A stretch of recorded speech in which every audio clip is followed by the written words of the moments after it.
Hi, welcome to my attic. My name is Erica, and this is True Crime in Politics.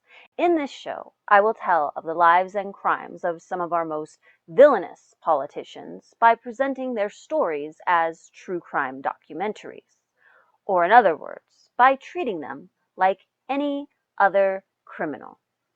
I came up with the concept for this show while binging a long true crime docuseries about Dorothea Puente. For those who don't know, Dorothea was this sweet little old lady, and she was considered a leader among her community. She donated to local charities, and she even leased out low-cost rooms in her own home in order to help care for the sick and needy full-time. Unfortunately, Dorothea was also a con artist and a serial killer. Her public image was one big act. I mean, she wasn't even that old. That was just carefully crafted costume design in order to make her more endearing and less suspicious. All of her charitable donations came from money that she had stolen from her sick and needy tenants.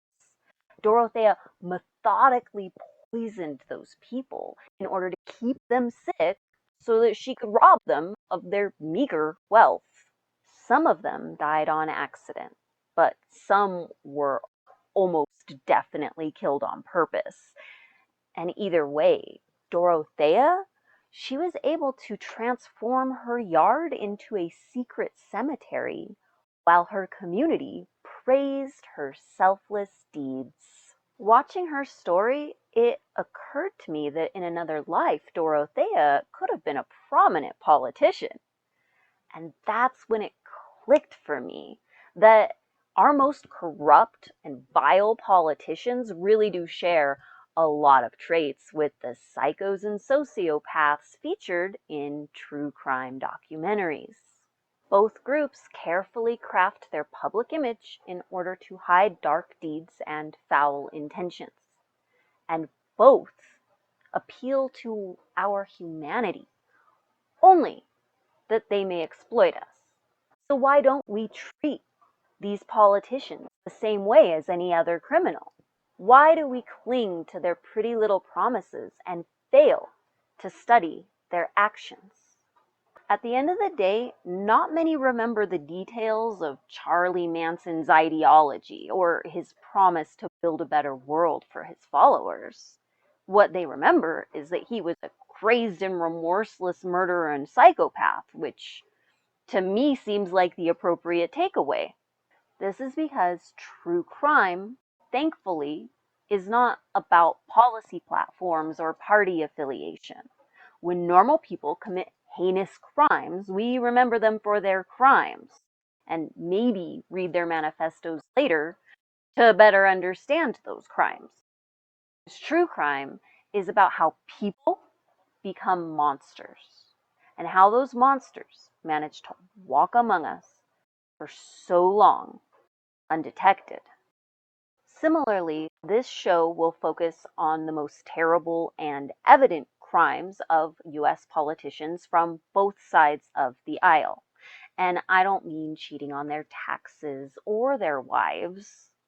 I mean mass homicide, warmongering for war profiteering, and writing laws that f over everyday people by making them poorer, sicker, and less free. I'm also curious, like, how do they get away with it? How do they end up not in jail, but instead reelected and reelected, and then even having their legacy celebrated? I really don't know, but we're going to try to get to the bottom of it. When I first started this project, I wanted to study current, powerful, and long-time politicians such as Nancy Pelosi or Mitch McConnell. But I quickly realized that in order to understand the careers of dinosaurs like those two, you have to have some understanding of US politics going all the way back to the 1980s.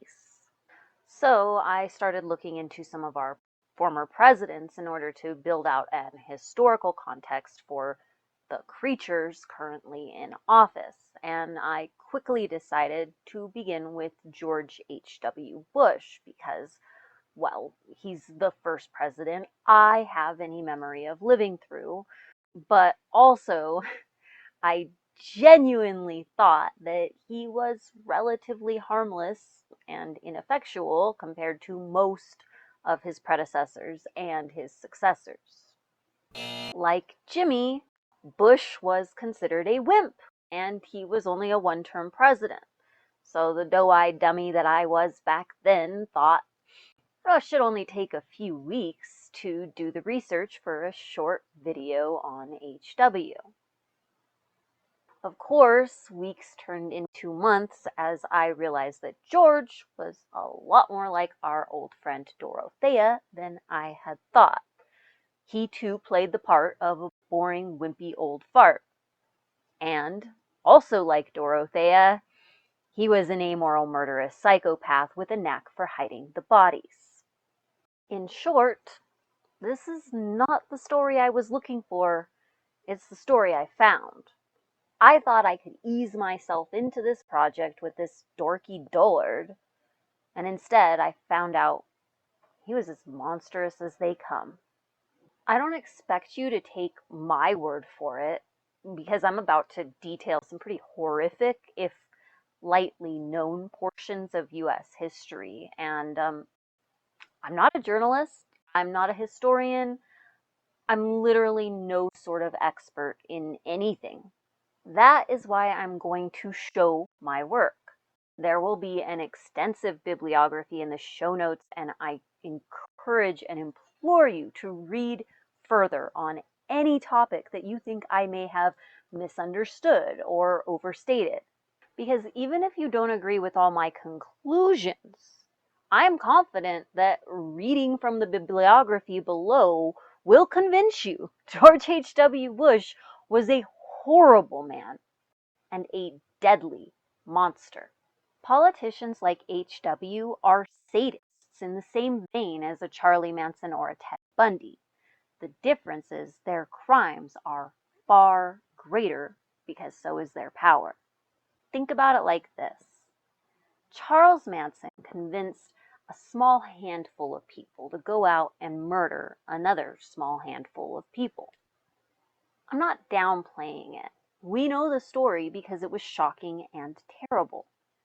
But H.W. convinced millions that the murder and torture of hundreds of thousands was both necessary and good. Spoiler alert, it was neither, and he knew it. And unlike Manson, H.W. never faced justice. When he died, he was revered and eulogized as a great American and a hero by both Democrats and Republicans alike. If you're not disgusted by that fact by the end of this series, I will have failed.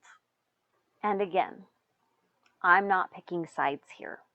I'm not a Democrat. I'm not a Republican. I'm an independent thinker.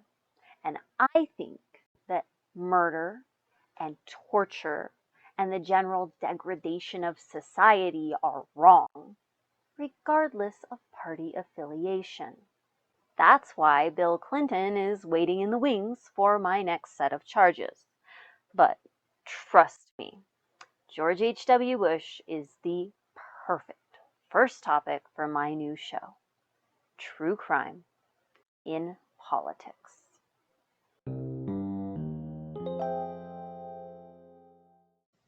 Before I start telling you about George, I just have a few words I want to share with you about my journey in researching this project.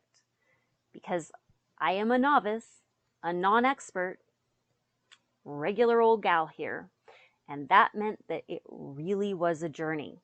So, first, just a quick note on some of my sources. Going into this, I knew that politicians were going to be more difficult to research than your common criminal. This is the case because as politicians, they have entire establishments behind them working to spin the narrative in their favor. And the same is true of their political opponents. So this fact alone makes it difficult to judge like what is true and what is just some narrative spun up by one side or the other. And so starting out, I thought that I could find the truth by reading two oppositional biographies on Bush. One that was especially sympathetic to him in John Meacham's Destiny and Power, and another that worked to blemish the whole Bush family with a scathing review of the entire clan in Kitty Kelly's The Family. Now, I expected a fanboy like John Meacham, who was granted years of access to George while completing his research, to, obscure some aspects of the Bush dynasty. But what I didn't anticipate was that Miss Kitty would refrain from tearing into her subject's darkest deeds. Oh, to be innocent again. It turns out most best-selling authors do not want to anger powerful people. There are just certain criticisms that will never be leveraged by anybody who isn't adversarial to the system as a whole. And that makes sorting through the spin a massive undertaking and not something that you can accomplish by reading the first two books you come across on an Amazon search. Half of my job ended up being finding reliable sources, and this is another reason that I'm going to provide you with such a painstaking amount of reading material below. Needless to say, Kitty did not offer the counter-narrative I was looking for. Reading The Family is like reading a biography about Ted Bundy that focuses exclusively on his extramarital affairs and completely leaves out, all the murdering he did. These two books are marketed as opposing narratives, but if you scrape away Meacham's tedious defenses of Bush blunders and Kitty's feverish devotion to gossip column scandals, they basically tell the same story. It's like they painted the exact same picture, only cast the light from different directions. But regardless of how the shading makes you feel, this picture was obviously missing some pretty dramatically important pieces. Despite my complaints, reading Kitty and Meacham was not a complete waste of time. Even though I was left with many more questions than answers, they did provide me with the basic background on George and his rise to power. So I'm just gonna walk you through the basic accepted narrative of George's life, and then I will go on to explain to you why I think it's cockamamie. And then I will introduce some different and better journalists and share additional facts as well as some theories of the case and try to make George's story make sense. Let's begin.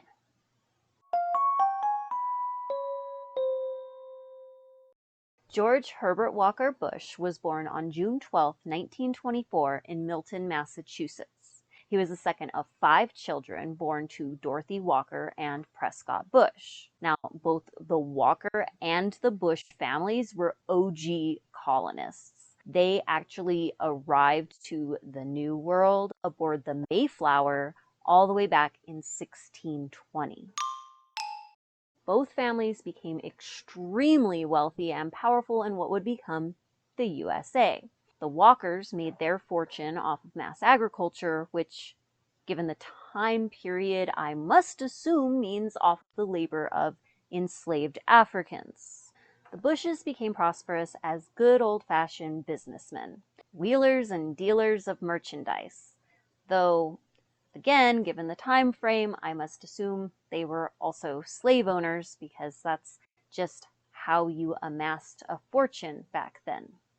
Both families made their way to Wall Street after amassing their initial fortunes, and by the time Dorothy and Prescott were born, their families were already firmly established as rich, old money, East Coast elites. Both Dorothy and Prescott grew up to become intense, overbearing, and deeply ambitious people. Dorothy was extremely competitive and is fabled to have once hit a home run and run out the bases while in labor. Another time, she pushed herself to complete an, I think, no stakes tennis match, despite the fact that she broke her wrist during the game. Meanwhile, Prescott was a Wall Street powerhouse who was described as downright terrifying by all of his own children and some adults. So it should come as no shock that George was raised to be highly competitive in all things, though he was more passionate about sports than academics early in life. Of course, George was given the best schooling money could buy, finishing high school at Andover, a private school which, according to Digby Baltzell, served the sociological function of differentiating the upper classes from the rest of the population. Digby made a career out of studying people like the Bush and Walker families, who he referred to as WASPs. WASP stands for White Anglo-Saxon Protestants. Digby popularized this term by using it to refer to rich old money East Coast elites who he believed to be both racist and anti-Semitic. These were the sort of people who hosted governors at black-tie dinners atop servant-polished silver on a typical Tuesday at home, and who only golfed at top-dollar clubs with lots of rules about membership. So you can see how this acronym WASP became popular when it came to describing this class of people. We eat our prey alive. While in high school at Andover, George participated in damn near every sport, club, and extracurricular activity available, and so it was there that he learned how to fly. What high school doesn't have an aviation program? I mean, really, darling. After George graduated high school in 1942, he delayed going to college to put that flight training to use and to serve his country in World War II. George joined the Navy and served as a fighter pilot in the Pacific Theater until the Japanese surrendered in 1945. With about 1,000 days of active duty during World War II, George, no question, went above and beyond his duty to his country. What's weird, though, is that at the same time that George was training to go fight the Nazis, his dad, Prescott, was holding their bag. Prescott's bank on Wall Street had millions seized under the Trading with the Enemy Act a full year after the U.S. had entered into World War II. So Prescott was holding on to millions of 1940s dollars for the Nazis, while the U.S. was fighting the Nazis. More on this later. Anywho, George came out of the war with several medals and a new wife named Barbara, who he had met while in high school. Together, they went to Yale, where Barbara would give birth to George Jr., and George Sr. would once again thrive in athletics, but now also in academics. At Yale, George went on to become a member of all of the fanciest societies, including the creme de la creme, the Brotherhood of Death, also known as the Skull and Bones Society.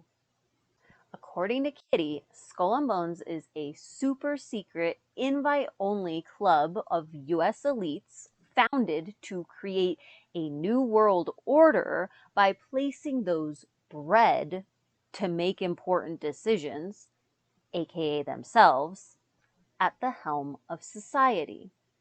Dang! When I think of clubs, I think of like chess club or dance club, these nice, wholesome communities designed so that people can build on some specific skill set. But apparently Skull and Bones Club was just like, nah, bitch. Our only interest is world domination. Yikes. George was just one of a long line of Bushes and Walkers who were Yale graduates, and lifelong members of Skull and Bones. So rich, scheming, and arrogant on all sides. Check. George graduated Yale with a 4-year degree in economics after only 2.5 years, and with honors. After graduating, he left his cozy, tight-knit circle of East Coast friends and family in order to go learn the ropes in the booming oil business in Texas. George started at Dresser Industries, a company headed by his dad Prescott's good friend, Neil Mallon, whom George referred to as Uncle Neil. After only a few short years at Dresser, George used his connections to wealthy elites to get the funding to go into business for himself, and he opened his own oil exploration company at the age of 26. George ran his own oil business for about 15 years, and during that time he had another 5 children with Barbara. But as he began to approach the big 4-0, he started taking an interest in politics. Now, H.W. had always lived in his father's formidable shadow, and so it should come as no surprise that in the same year that Prescott decided to retire from the Senate, George started angling for his own rise in politics. I know, earlier I introduced Prescott as a Wall Street powerhouse, but he later became a Washington powerhouse as a senator from 1952 until 1963. And in 1963, George began his political climb as GOP chairman of Harris County, Texas. George then ran for Senate himself the following year in 1964, but he lost. But then he ran for Congress in 1966 and won. So at this point, he quit the oil business and he sold all of his stock in his company in order to focus entirely on his political career. He was at that point a self-made millionaire, but by all accounts, his success was mainly achieved due to a constant stream of financial aid that came from the wealthy East Coast circles that his parents dominated. Now, everything to this point seems fine to me. I mean, humdrum really for a rich white guy in the US. But now comes the first real head scratcher, because in 1968, only 2 years into his congressional career, H.W. 1000% believed that Nixon was going to choose him to be his vice president. H.W. truly thought that the next president of the United States would want him, a novice politician who had proven incapable of even winning at a state level, as his running mate. Barring George being just completely delusional, that's a little odd, isn't it? Anyway, Nixon disappointed George by picking Spiro Agnew, the governor of Maryland, as his running mate. So instead, George ran unopposed for the same congressional seat in 1968. In 1970, George decided to give up his seat in Congress in order to try once more to become the senator from Texas. And again, he failed. But by this point, Nixon was president, and he actually saved George's political career by appointing him as ambassador to the United Nations. So it turns out that George wasn't completely off about Nixon's willingness to put him into an unearned position of power, because it was admitted by everybody, including George himself, that the guy had zero foreign policy experience and was in no way qualified for that position. In 1972, Nixon kept the goodwill flowing by appointing George as the chairman of the Republican National Committee. And then in 73, Nixon's VP, Spiro Agnew, he was forced to resign in disgrace. And so George once again thought it was his turn to be vice president. But Nixon, it turns out, still disagreed with him, and he chose Gerald Ford, a seasoned politician, instead. In 1974, Nixon himself was forced to resign in disgrace over the Watergate scandal, and so for a third time, George got his hopes all up that he was about to become the vice president. But now President Gerald Ford, well, he had different ideas, and he chose Nelson Rockefeller instead. These hopes of being handed a golden ticket to the White House would make George seem deliriously entitled, except for the fact that this flurry of unearned appointments, it just continued even under a new president. First, Ford sent H.W. to China to be an ambassador in 1975. Then, in 1976, Ford gave old George a jingle and just asked him to please come back and run the CIA for a while. So George served as Director of Central Intelligence for a year. Then, with the 1980 elections looming, George decided to quit just, waiting for the White House to fall into his lap, and he decided to run his damn self for president. But naturally, he lost to Reagan in the primary. But Reagan, that was the guy. Reagan was the one. He finally was the one to choose George as his running mate, even though he did not like George and didn't want to be on the ticket with him. What the fuck? George was Reagan's VP for 8 years, and he went on to win the presidency himself in 1988, mainly due to Reagan's enormous popularity and the fact that he endorsed Bush as his successor. And he even won in spite of the fact that the Iran-Contra scandal had really haunted the latter half of the Reagan-Bush administration. But we'll get to that later. As president, Bush was overly focused on foreign policy. He waged 2 successful wars in 4 years, and by successful, I just mean that they won him high approval ratings.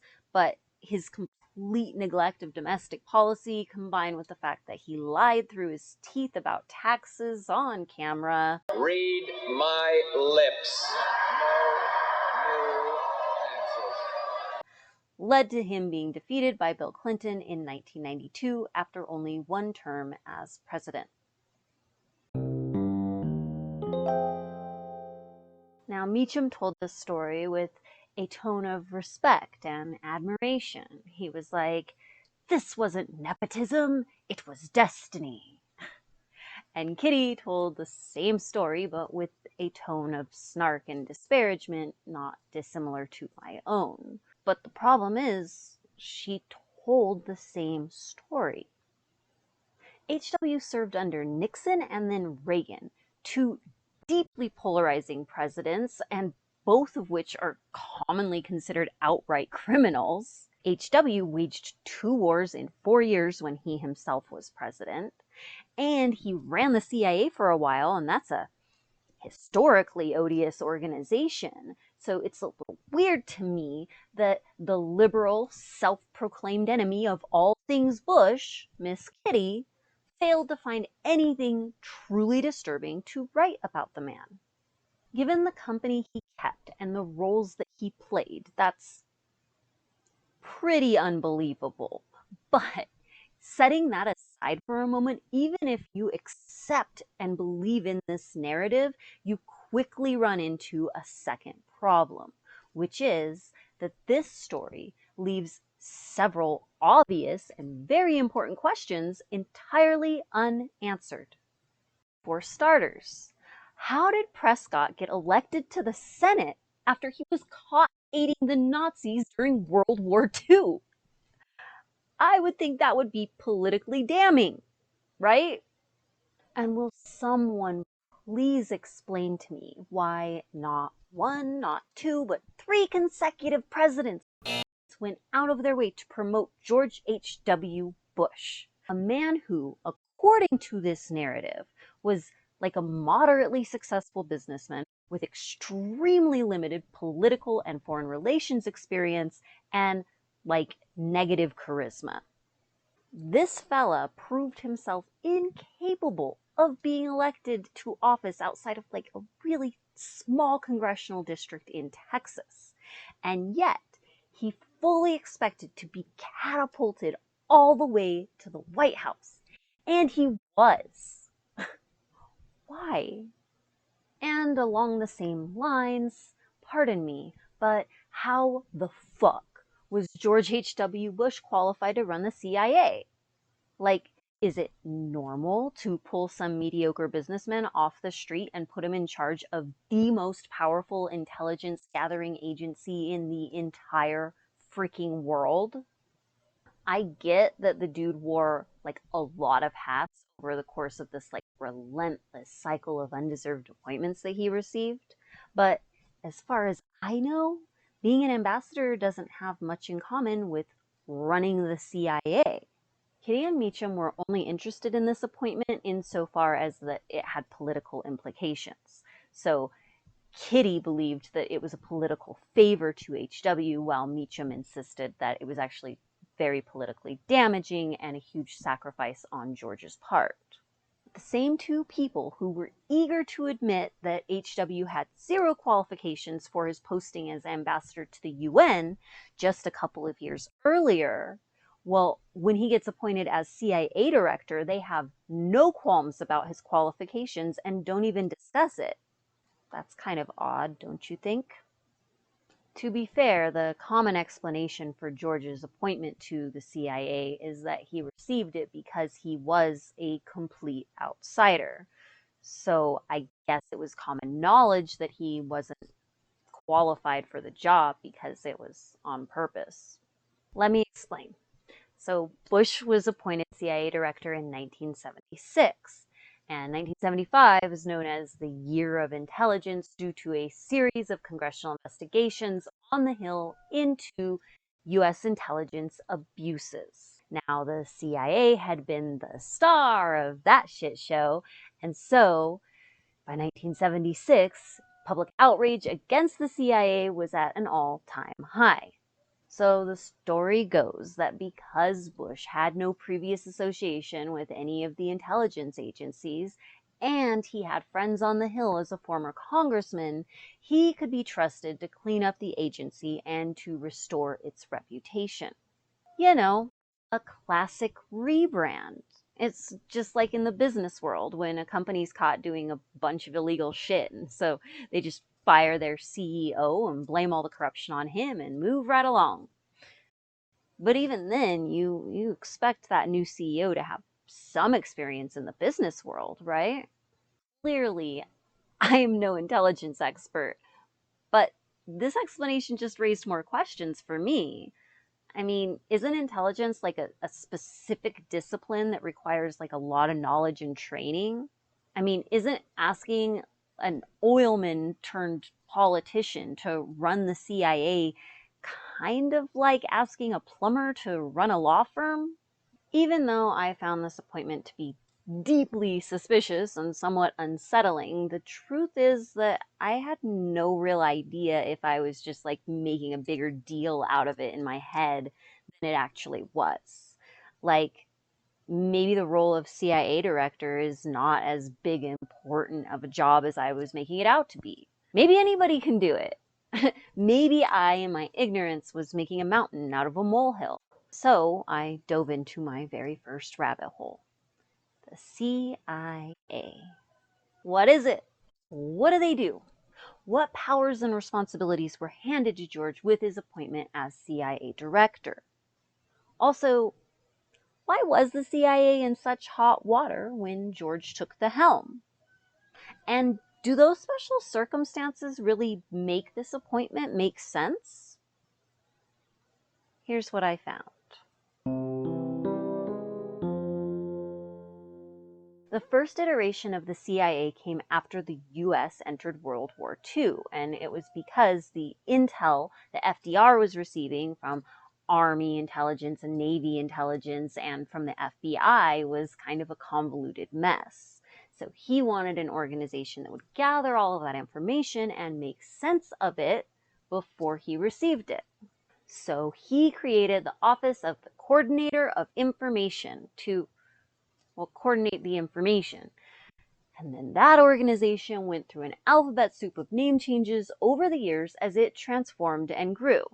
In 1946, as the Central Intelligence Group, or CIG, it was given the power to produce its own intelligence for the first time. And then, in 1947, Truman signed the National Security Act, finally creating the Central Intelligence Agency. This act expanded the organization's powers again and even gave them a black budget to operate with, meaning they got a super secret special slush fund to use for whatever they wanted with no accountability. And this act also made the director of the CIA the president's principal advisor on all intelligence matters.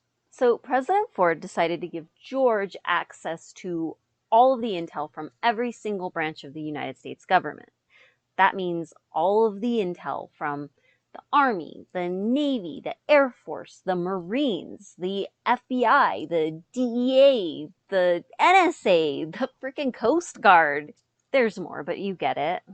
Plus, George was permitted to gather his own intelligence, and then he was expected to fully understand all of this wealth of information and relay it to the President of the United States accordingly.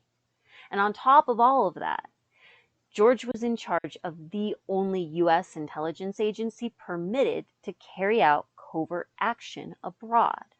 And since George was the one who was primarily responsible for advising the president on intelligence matters, that means that he got to help the president decide what covert operations he would carry out. So I wasn't mistaken. DCI is definitely one of the most powerful positions on the planet. And President Ford saw fit to give that job to a dude whose only foreign policy experience was that he was an ambassador for a couple of years. That's weird. Giving a complete outsider this job is like the Trading Places plotline, but in this case, Eddie Murphy not only gets the fancy clothes and cars and mansion, but also, like a controlling vote in the foreign policy of the most powerful nation in the history of planet Earth. What's wrong with you? And to add to the immense pressure of this job, George was called to run the CIA at a time when the veil clouding CIA activities had suddenly been ripped away, exposing a corrupt, overreaching, and dangerous organization. To recap, George, who apparently had zero experience in the intelligence community and we know had very limited foreign policy experience, that guy was expected to understand all of the intel from every intelligence branch of the US government. And he was expected to deduce, based on this understanding, what it was that was essential for the president to know, like based on geopolitics or what have you. And then with his amazing understanding of all of this intelligence, he was expected to advise the president on how to conduct foreign policy. That's absurd. And on top of all of this, George was also expected to restore morale to the depressed and defeated agency and continue carrying out covert operations at a time when the CIA was under heavy scrutiny by the entire frickin' world. And I'm not exaggerating the case here, but to shed more light on just how difficult and stressful this appointment would have been, Shit sandwich. you need to understand why the CIA was in crisis mode in the first place. The spark that set the CIA on fire came from a reporter by the name of Seymour Hersh. Hersh published an article in the New York Times that accused the CIA of domestic spying. Domestic spying was one of the very few things that the CIA was explicitly not allowed to do. Basically, because the CIA had so much power and so much intel, they were barred from spying on US citizens or from any form of domestic law enforcement. That was considered just far too much power in one place. Out of fear that the CIA could end up looking a little too much like the KGB or the Gestapo, domestic spying and domestic law enforcement were delegated to the FBI. But Seymour reported that the CIA was doing it anyway.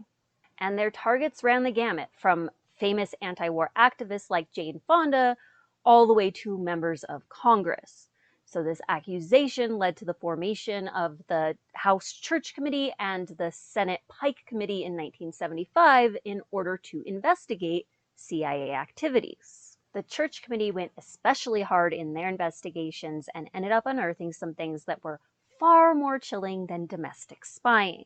The Church Committee findings are too extensive to cover in full right now, but here are some highlights. Projects Bluebird, Artichoke, and MK Ultra were a series of CIA projects where they used a combination of hypnosis and an array of drugs in order to learn about mind control. During Artichoke, they tried to see if they could force US citizens to involuntarily assassinate people and not remember doing it. Throughout the MK Ultra years, they experimented with ludicrous amounts of LSD in combination with other drugs on unwitting and unwilling US citizens in hopes of perfecting their brainwashing techniques while also experimenting with the use of psychological torture as a form of truth serum. So the CIA went from trying to create human assassination bots to simple brainwashing with a sprinkling of psychological torture on top. I'd be sick. Awesome. And keep in mind that many of these experiments were done on US citizens without their consent. MK Naomi was a CIA plot designed to increase US chemical and biowarfare capabilities, which is interesting because the use of such weapons had been internationally outlawed with the Geneva Protocol all the way back in 1925. And on top of all of that, the Church Committee also found that the CIA was responsible for many coups and assassination plots to depose leaders around the world.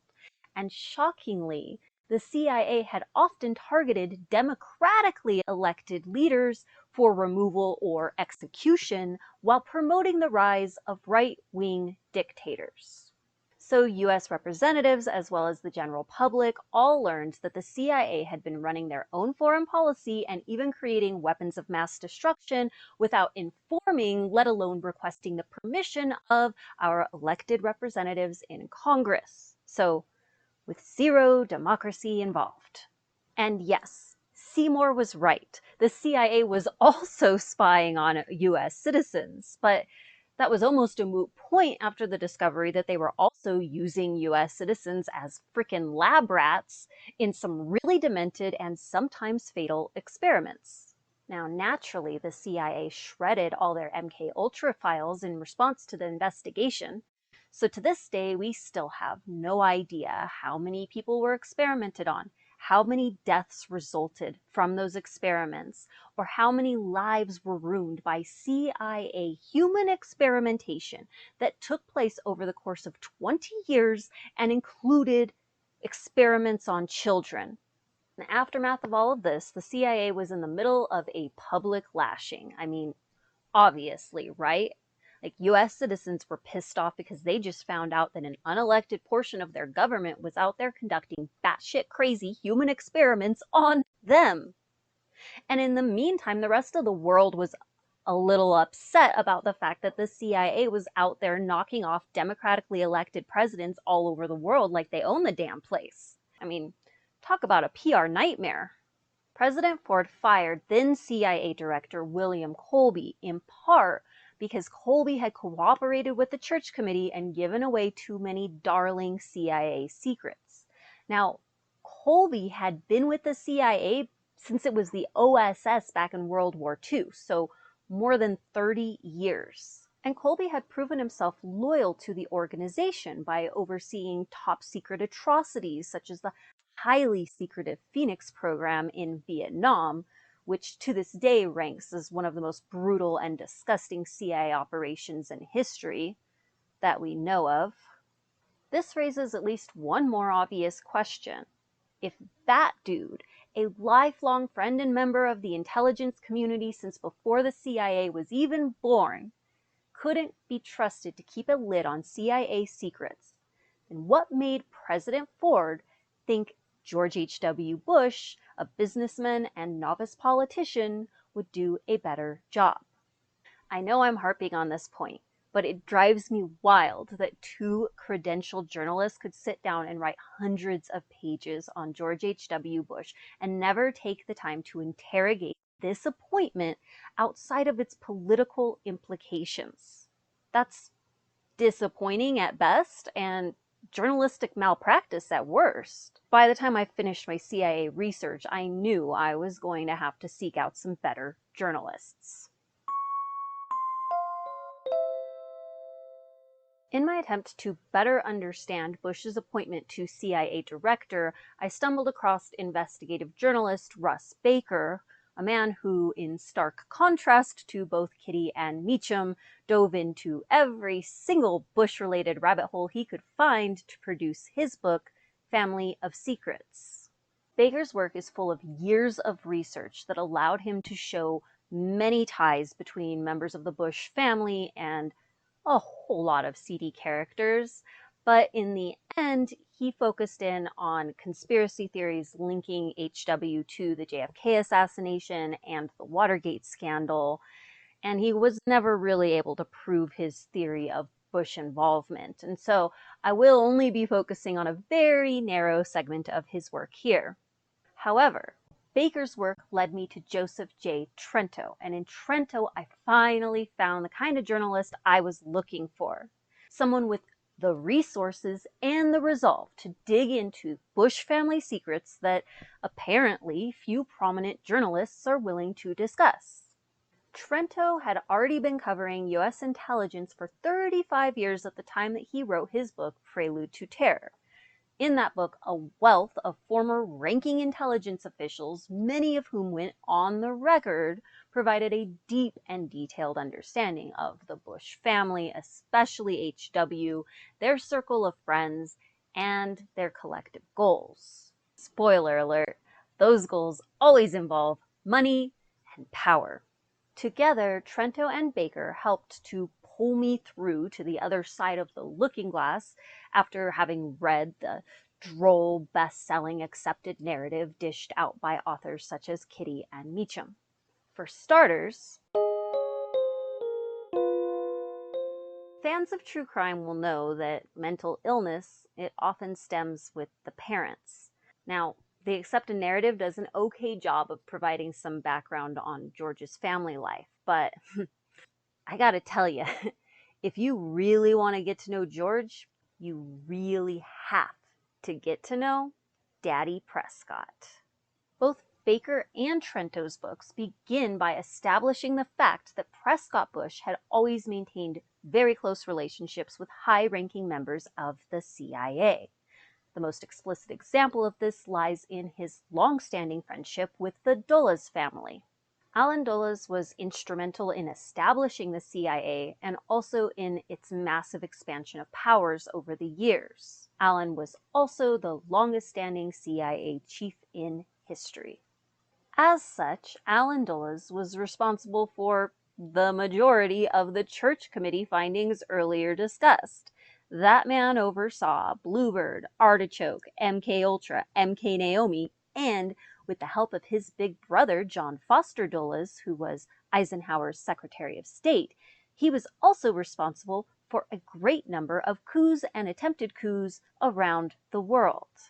Popular history podcaster Dan Carlin said of the Dulles brothers, Dulles brothers were always up for that, though. I get the feeling they never met a coup they didn't like.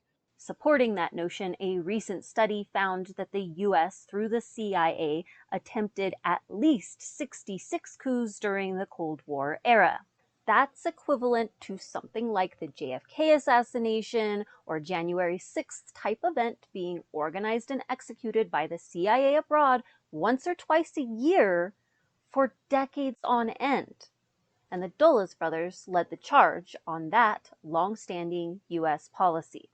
Many of the coups initiated by the Dulles brothers successfully removed democratically elected presidents from power and installed dictators friendly to American interests in their place.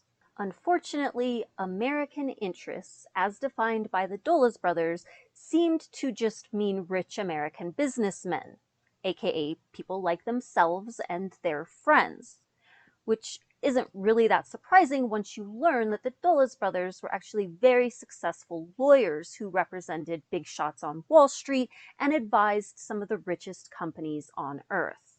But in case you think I'm exaggerating the case, here is one quick but glaring example of the Dulles brothers' self-serving policy decisions. In 1954, they convinced Eisenhower to authorize the CIA overthrow of the democratically elected president in Guatemala.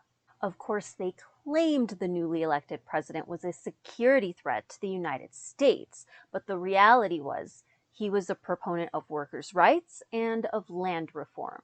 And what that threatened was the profit margins of a giant U.S. corporation. United Fruit Company, now known as Chiquita, owned over 40% of Guatemala's land and were Guatemala's largest employer.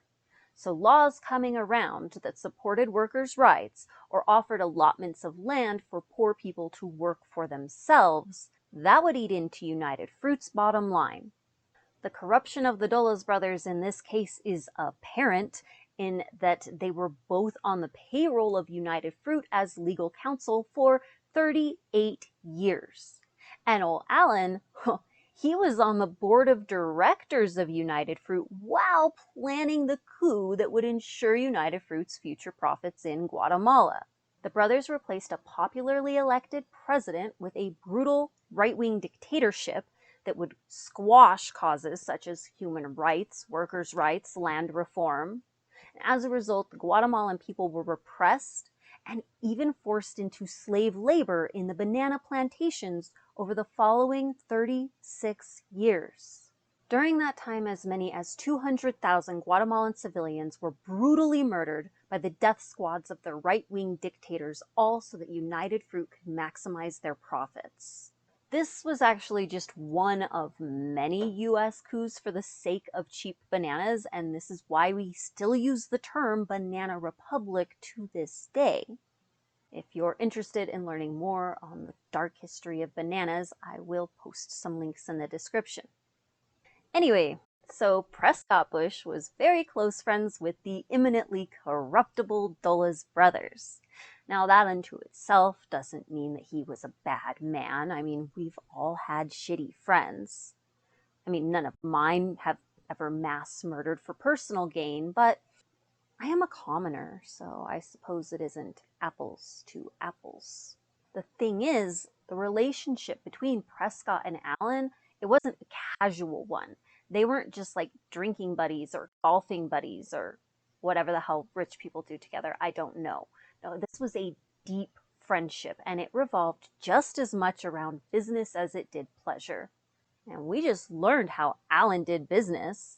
An illuminating example of the close relationship between Allen and Prescott occurred right after the Kennedy administration decided to fire Allen as CIA director. Now, for the record, JFK had really good reason for wanting Allen out, given that the CIA had just attempted to invade Cuba and overthrow Castro in an incident known as the Bay of Pigs. You might have heard of it. It ended quickly and embarrassingly in failure. The very same day that Allen was fired, he rushed to schedule dinner that night with Prescott to break the news. Now, that's already bestie territory. But there's more. Allen didn't just rush over for a shoulder to cry on. This event was planned so that Allen could introduce Prescott to John McCone. The very next day, the new director of Central Intelligence was announced. Can you guess who it was? That's right, it was McCone. Now, why would Senator Prescott Bush need to meet the new head of the CIA so urgently? I mean, before the appointment was even announced. Well, because Prescott didn't just happen to be friends with the architects of the CIA and those responsible for the CIA's greatest sins. No, he was a co-conspirator. According to Trento's source, William Corson, a former Marine who worked on top-secret missions with high-level CIA agents under 4 different presidents, according to him, Senator Prescott Bush was President Eisenhower's, quote, advisor on the most secret covert operations. Prescott also served on a Senate subcommittee to oversee CIA operations and was the day-to-day contact man for the CIA.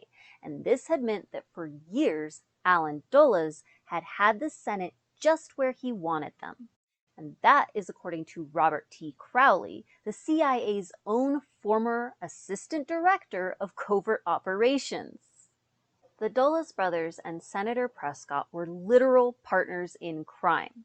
So my guess is that Allen needed to introduce his inside guy, Prescott Bush, to the new CIA director in order to ensure that the agency stayed the course after his departure. That would be the very course that led to the justified condemnation of the entire organization just before Prescott's own son, George H.W. Bush, was asked to come in and be the new transparent director of Central Intelligence. See the problem here, right? When Allen died, 16 years after being sacked by the Kennedy administration and long after both JFK and RFK had been assassinated, Prescott wrote that he had still never forgiven them for firing Allen.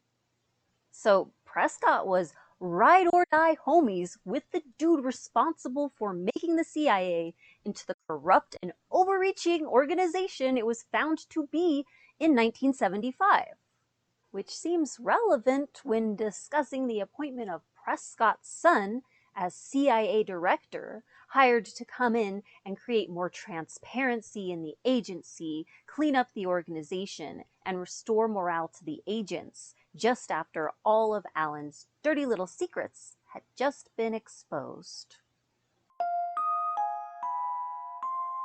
According to Trento and Baker and many other honest journalists who have studied the CIA's troubled past, close-knit elites such as the Bush and Dulles families have worked to steer CIA covert operations towards their own collective benefit since the day the CIA was born. They did this under the guise of hardcore Cold War hustlers participating in the fight for democracy and capitalism. But they acted like neocolonialists. Neocolonialism is when a country or powerful forces within a major world power use their economic strength and cultural influence to gain control of another country's resources. It's the modern equivalent of old-style colonization, but in modern days it can be done within a mostly legal framework with the very same effect. Just imagine if a loan shark had the resources of an organization such as the CIA, was backed by some of the wealthiest people on Earth, and worked on a global scale to target the resources of entire countries rather than the pocketbooks of mere individuals. The Cold War facilitated neocolonialism by providing a ready-made scapegoat. So any country that was seen as fighting against U.S. interests could be labeled communists by the CIA, and this allowed them to justify support of regime change anywhere in the world where the laws did not align with the interests of U.S. elites. We already had a preview of what this looks like down in Guatemala. The excuse for overthrowing their popularly elected president and replacing him with fascist dictators who murdered and enslaved their own people for the following 36 years. The excuse was the fight against communism. But the truth was it was good for business. If it sounds crazy to you that the US government would be subject to the whims of a handful of elite and their desires for profit, well, it is. It absolutely is. But I think I can show you why that doesn't necessarily mean it isn't so. To do so, I would like to return to Prescott's whole aiding the Nazis debacle. Let me explain in a little greater detail exactly what happened there. So, while Prescott was working for the Wall Street firm Brown Brothers and Harriman, he was responsible for directly overseeing accounts which held millions of dollars for high-ranking Nazi officials. He also worked for businesses that directly aided in Hitler's rise to power, and he continued in his work profiting off of business with the Nazis even after many Nazi policies and practices had been revealed to the public. And he even continued his work with the Nazis after the US went to war with Nazi Germany. Understanding why he got off the hook can help us understand what kind of power people like him truly wield. So, how did Prescott go from treasonist to US Senator? Well, according to Trento, there was almost no publicity concerning the seizure. One reason was that Prescott Bush was on the board of the Vanadium Corporation, a company supplying uranium for the Manhattan Project, and Dresser Industries, a corporation supplying pumps for the atomic bomb project. In addition, President Roosevelt certainly did not want to embarrass the Harriman family, one of the most powerful Democratic families in America.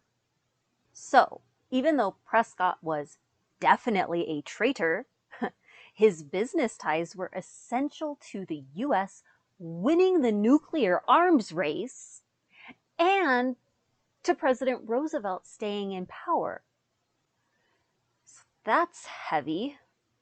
And FDR, who, by the way, was fiercely and loudly loathed by Prescott Bush, well, nonetheless, he was forced to keep the whole incident quiet, literally and actually for the sake of national security, and to remain in power. Now that adds a whole new meaning to the phrase, friends in high places, doesn't it? Not only did Prescott receive no bad press over the incident, but he was actually not penalized in any way. I mean, the funds that were seized, those didn't belong to him. They belonged to the Nazis, remember?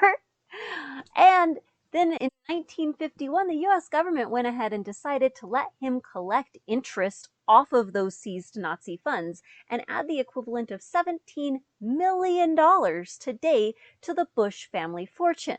So he wasn't just not penalized, he was actually rewarded for treason.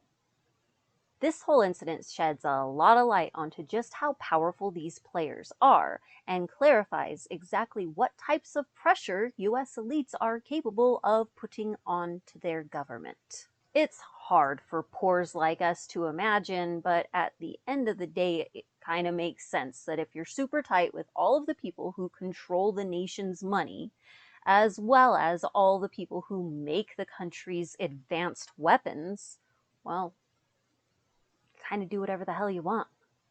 Before the Church Committee findings spurred new laws that required congressional oversight of CIA activities, pressure really only needed to be applied to one man to get the okay for covert operations abroad. So as long as the president was convinced or pressured or bullied into giving the okay, the CIA was allowed to act, and literally nobody was allowed to know about it.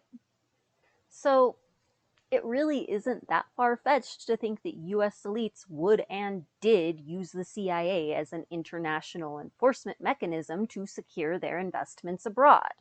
But this whole section is admittedly tangential to H.W.'s own CIA involvement. The sins of the father are very interesting, but they do not necessarily implicate his son. So, good news. If you're not yet convinced that US elites used their power and influence to corrupt the CIA, that's okay. It's a recurring theme. We will circle back to that later on. But in the meantime, it turns out it is not at all necessary for you to believe that for me to show you H.W.'s likely involvement with the CIA long before he was made director.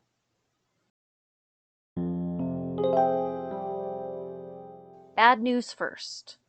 Due to the super secret nature of the CIA, combined with the fact that the US government has never admitted to H.W.'s connection with the agency prior to running it in '76, I don't think that we're ever going to know the complete life story of George H.W. Bush.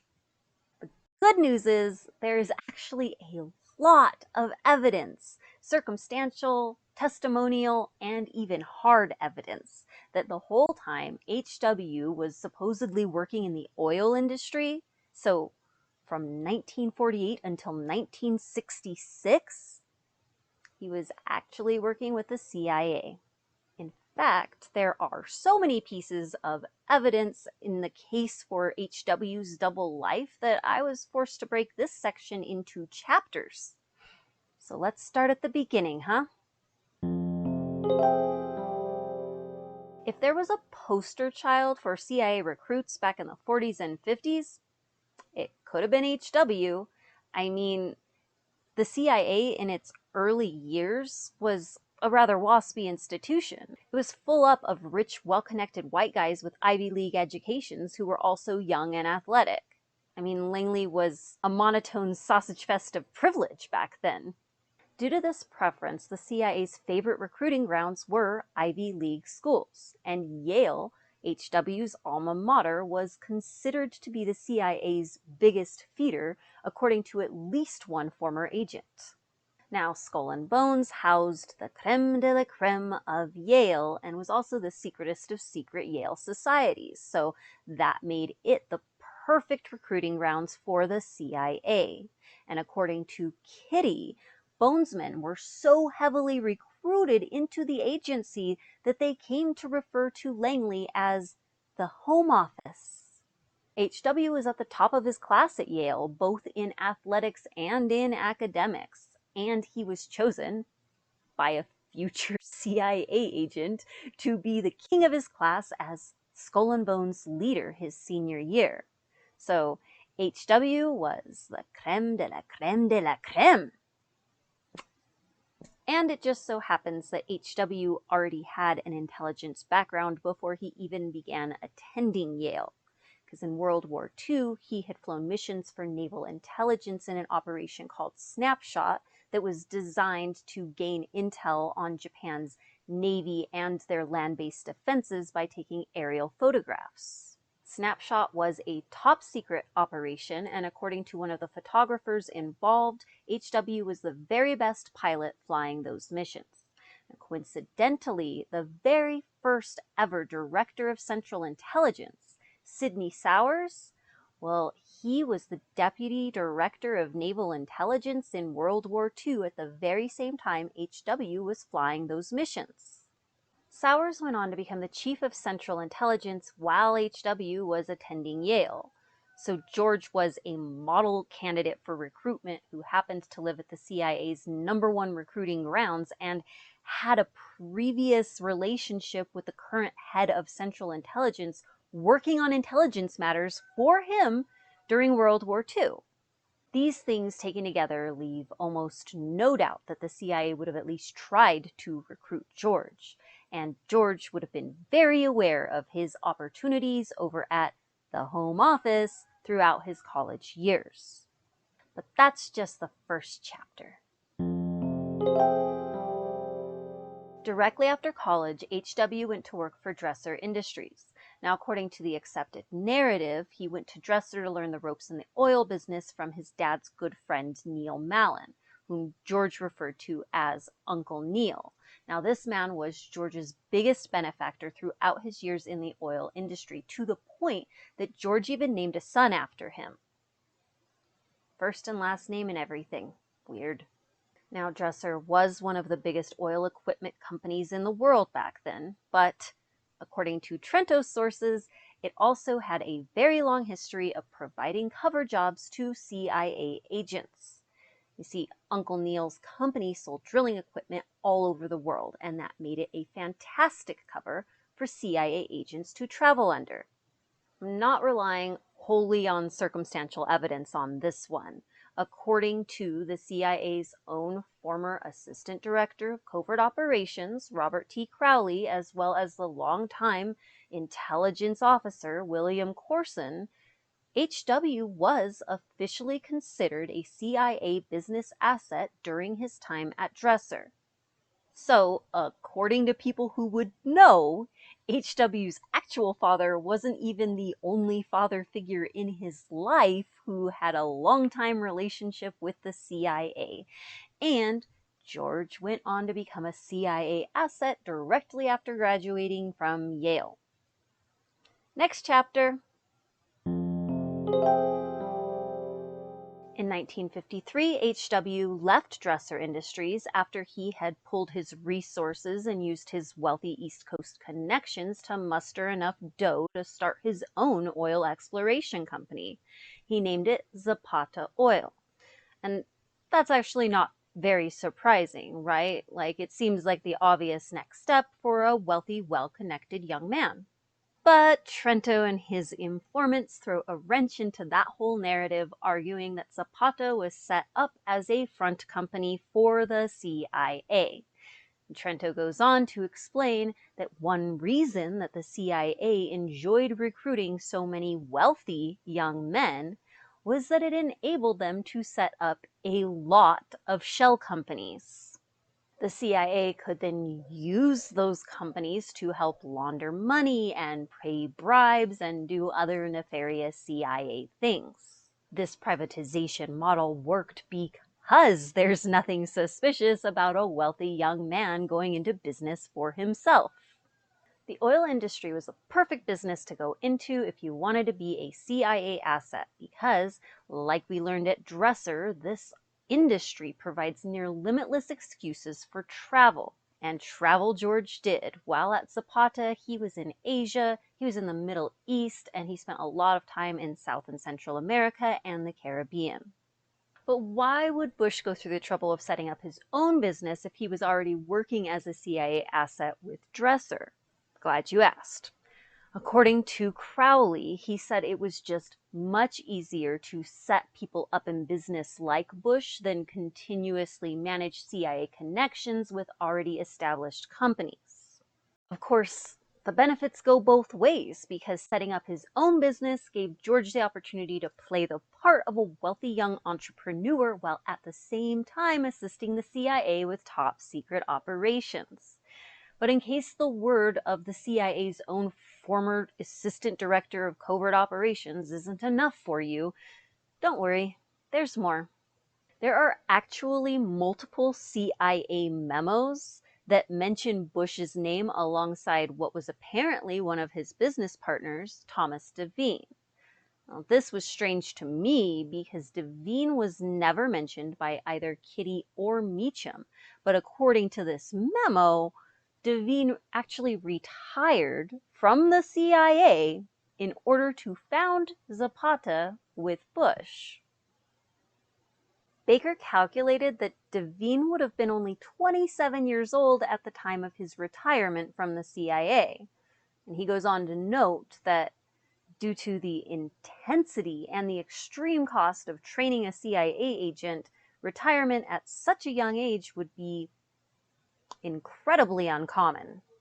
And another CIA memo goes on to basically confirm this by showing that Devine was working as a CIA business asset under Project Wubrini from 1963 until 1968. Bush and Devine were still operating Zapata together for much of that time, so this makes Devine's retirement look even more like an in-company transfer. Now, this CIA memo goes on to explain that Bush was made aware of the top secret Operation Wubrini while he was running Zapata with Devine. Now, if nothing else, this goes to show that Bush wasn't treated like an ordinary civilian.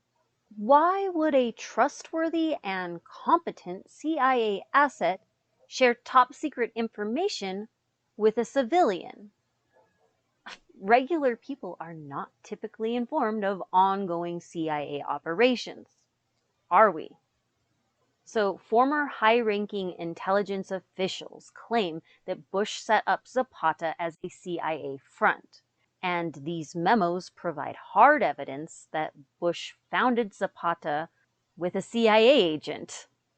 And now we also have hard evidence that Devine was still working as a CIA business asset while running Zapata with Bush, and that Bush was for some reason made aware of an ongoing CIA top secret operation while running Zapata. This is getting good. Next chapter. Okay, so the Woobrini memos are really interesting, and it's super cool that we do have some hard evidence of Bush CIA entanglement prior to 1976. Of course, the problem is we don't actually know what Woobrini was, and we also don't know the level of Bush's involvement because, you know, top secret. Fortunately, Trento's sources in the intelligence community actually had a lot to say about Bush's work during the Zapata years, so we do have some insight into his role as an intelligence asset. One agent told Trento that Bush's oil platforms were actually used to train Cuban freedom fighters as part of Operation Mongoose. Now, for those who don't know, Mongoose was this batshit crazy CIA operation that was designed to remove Castro from power by literally any means necessary. Now, given that these were the same people who were absolutely okie dokie with modern day slavery so long as it produced cheap bananas, you can imagine what that means. Wait, they were gonna bomb our own country? Yeah. I mean, even Wikipedia, which is generally pretty forgiving of US foreign policy, accurately sums up Mongoose as an extensive campaign of terrorist attacks against civilians and covert operations carried out by the US CIA in Cuba. So one anonymous agent said that Bush was involved in Mongoose, but another agent went on the record with information that aligns with that claim. John Sherwood, a former CIA agent who was on the Cuba task force, said that Bush's oil platforms were also set to be used as launch points for the ultimately disastrous Bay of Pigs invasion of Cuba. That would be the same event that ended up getting Bush family friend Allen Dulles sacked as CIA chief. Remember? Prescott was like super bummed about it for the rest of his life. Well, Operation Mongoose began after Allen's exit and was launched by the new CIA chief and new friend of Prescott's, John McCone. Both operations were designed to remove Castro from power. Both operations were, boy howdy, spectacular failures. And apparently, both operations utilized oil platforms in the Caribbean that were owned by Prescott's son, George H.W. Bush. Sherwood also disclosed that Bush aided the CIA by paying off politicians in Mexico, Guatemala, Costa Rica, and elsewhere, and that he disguised the payments by making them look like oil deals. According to Sherwood, Bush didn't even know what the money was for, although he damn well knew what we were up to. Trento's work also maps out numerous Bush and Zapata ties to a CIA operation that aimed to put one of two longtime CIA assets in control of Mexico.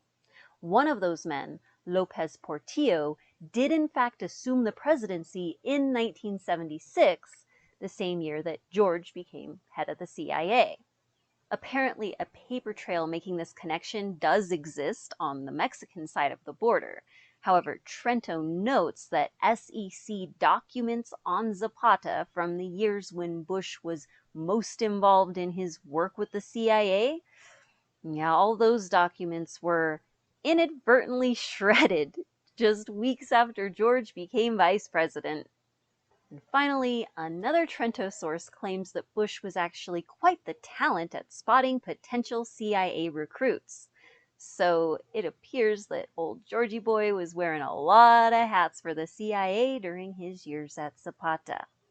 Now you might be asking yourself, if Bush's whole business was just set up to facilitate CIA operations, how on earth did he also end up becoming such a successful businessman? I'm glad you asked. The answer is that he didn't. He was able to secure endless streams of investment capital from his friends and family, like 50 and 100 grand at a time, basically whenever he asked. And yet, Zapata was never very profitable under Bush. In fact, Bush's business partners ended up splitting from him in the wake of one particularly disastrous year for the company. Not Devine, not, the CIA guy, obviously, but the Lidke brothers, the ones that were actually mentioned in his biographies. Yeah, they split. The Lidke brothers moved on because they recognized that George just wasn't particularly interested in making money for some reason. And that's according to a longtime Zapata engineer by the name of Hoyt Taylor. So Bush continued on with his buddy Devine and Zapata offshore, and meanwhile the Lidke brothers took their half of Zapata and established the Pennzoil Company of Houston, Texas. And that company, the one belonging to the Lidke brothers, continued on to become a multi-billion-dollar company with a B.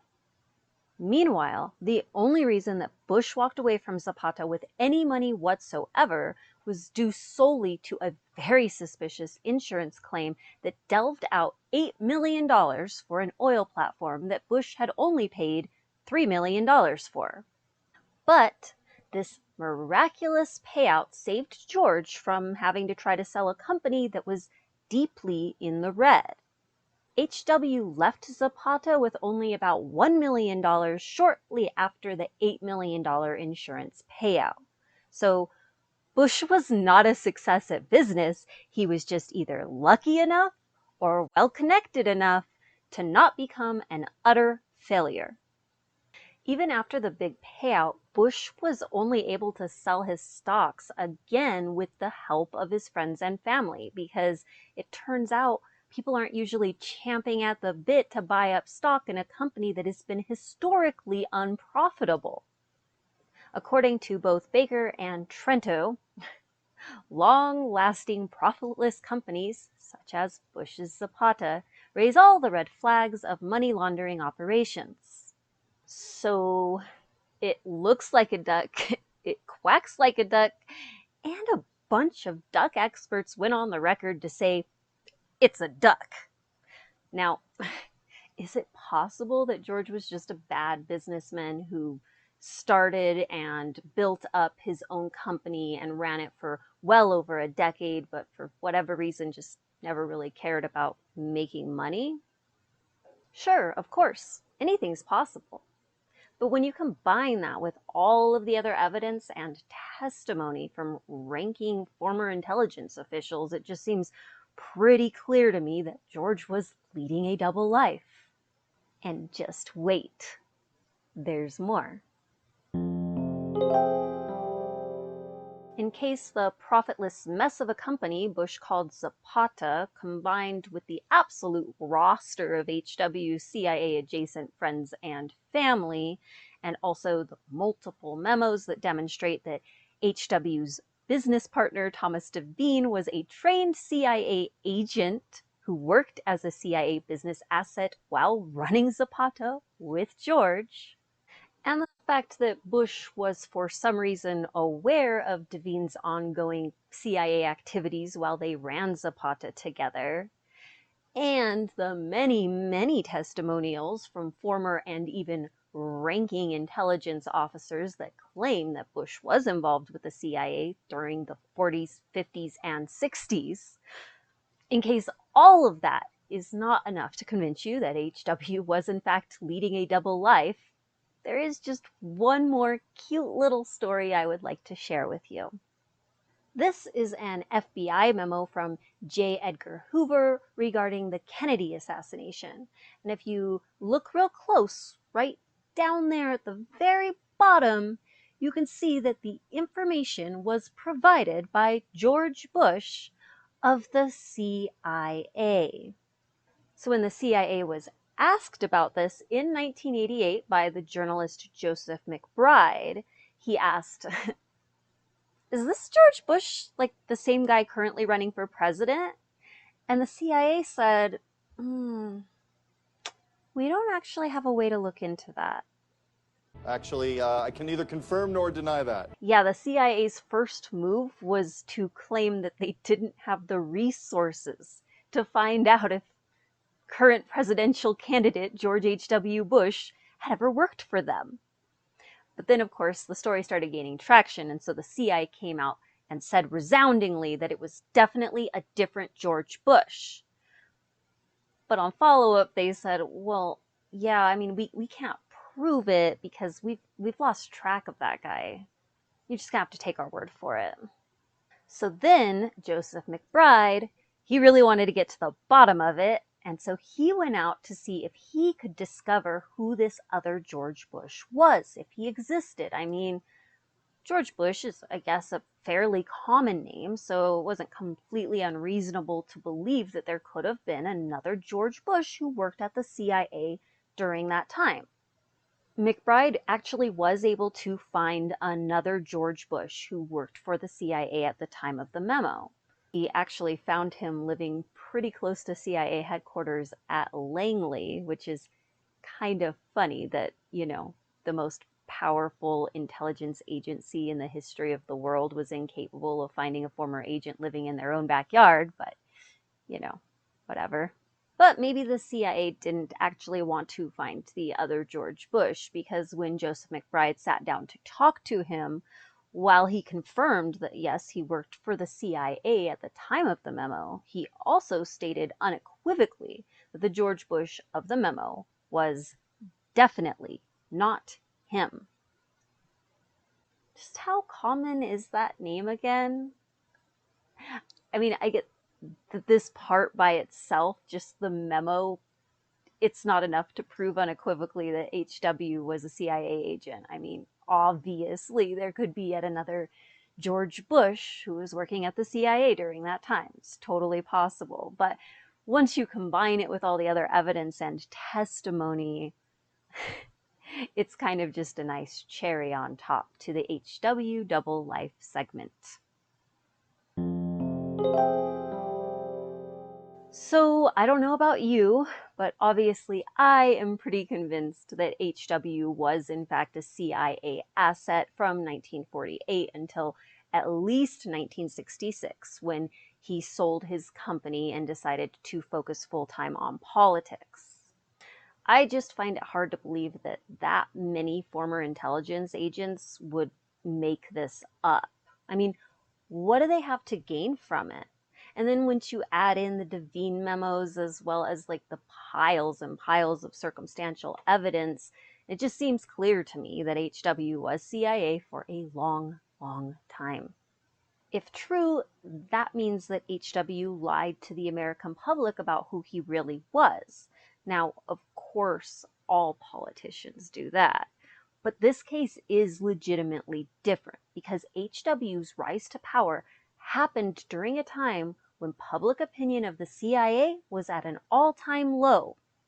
I think it's fair to say that George would never have been elected president if the American public knew that he was working closely with the CIA during a time when they were constantly toppling democracies abroad and experimenting on / sacrificing the lives of U.S. citizens at home. George rose up to the very highest political peaks, in part through democratic processes, while secretly being a poster boy for the most undemocratic and loathsome institution in the nation. And what's worse is the idea that perhaps, just like Daddy Prescott, George didn't actually allow his political career to interfere with his work for the CIA. Bonus chapter.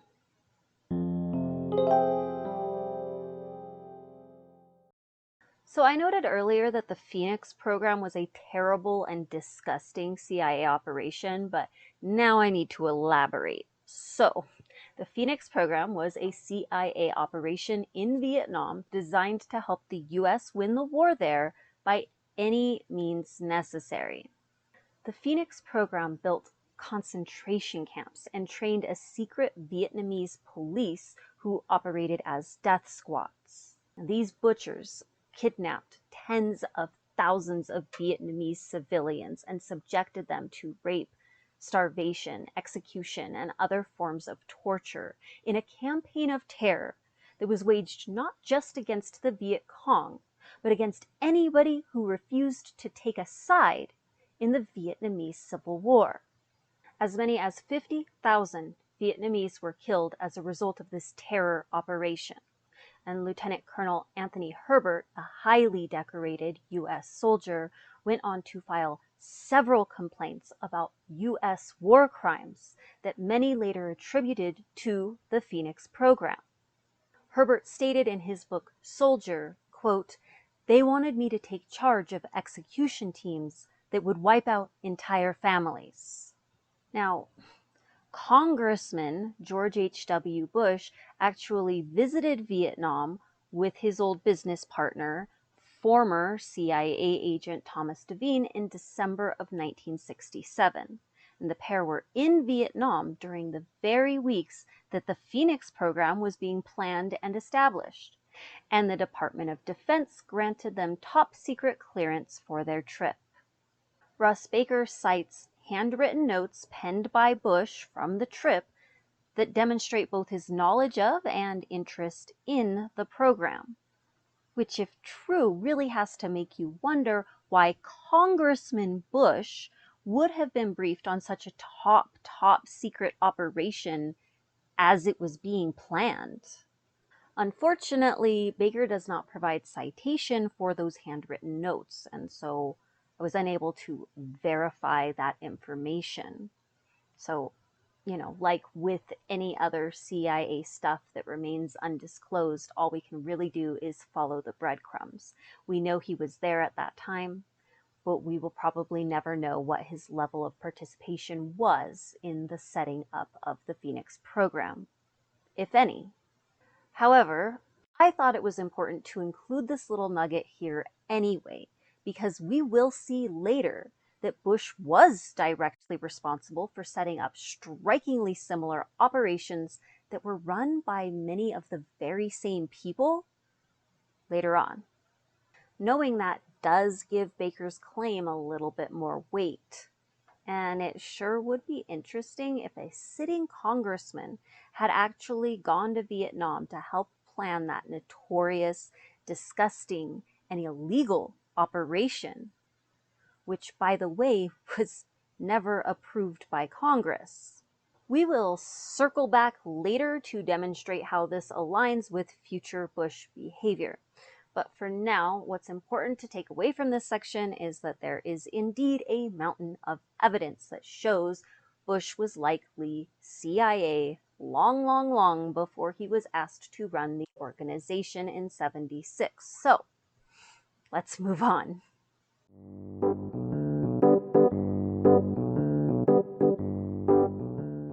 Okay, so now let's take a closer look at George's political career, because his rise to power really was meteoric, and that by itself is weird, because George was not a good politician. Arguably, there's no such thing. But seriously, he wasn't good at it. I mean, he did manage to get elected to Congress, but even that was in very special circumstances. Houston had just created a new district that was full of rich white conservatives, aka Poppy's people. But in a statewide election for Senate, he fell flat on his face twice. Now, keep in mind that in the 60s, Texas was not yet a red state. She was blue until '72. And yet, in 1964, George ran a super right-wing campaign for Senate, where he sneeringly referred to Medicare as socialized medicine and Martin Luther King Jr. as a militant. And he also denounced MLK's Poor People's Campaign. Speaking of poor people, 1964 happened to be the first year that there was no poll tax in Texas. Now, poll taxes had always made it more difficult for poor people to turn out to vote. But with the poll tax removed, poor and minority communities turned up in droves to vote against George, the rich white guy who scorned every person and policy aimed at helping them. Dude really couldn't read a room. The political success that H.W. did see early in his political career was due solely to that very favorable redistricting situation in Houston, and of course his wealthy family connections. Just like when he was at Zapata in his political career, H.W. certainly never lacked funding. And naturally, once he made it to Congress, Daddy Prescott pulled some strings to get him into a more powerful position. George ended up on the Ways and Means Committee his very first year. No freshman congressman had achieved that since 1904. But in the end, no amount of string pulling or wealthy donors was going to get regular old American people to broadly support George H.W. Bush. So I guess it made sense that Daddy Prescott would try to pull some strings to help his son climb that political ladder without having to earn the votes. Kitty Kelly details how Nixon was hit with 35 separate letters from some of the richest, most powerful Republicans in the country, all but begging him to consider H.W. as his running mate on the 1968 presidential ticket. And we're talking CEOs of Tiffany and Company, Quaker Oats, and Chase Manhattan, just to name a few. And even Billy Graham, this highly influential televangelist from back in the day who used to preach Christian values on radio waves and television broadcasts all around the world to millions and millions of people. Even that guy tried to get in Nixon's ear about choosing H.W. Russ Baker argues that Prescott and his circle of friends also likely funded Nixon early on in his political career. If that's the case, it's not completely insane that George would expect some sort of reciprocation. But VP? That seems like a lot, right? Also, the implications here make me kind of queasy. I mean, Prescott's friends were many, well organized, and extremely patient, because Nixon's political career began all the way back in the 40s. And you're telling me that well over 20 years later, they all collectively decided that now is the time to call in a political favor? I can't even get 20 of my friends to sign a petition they all agree with.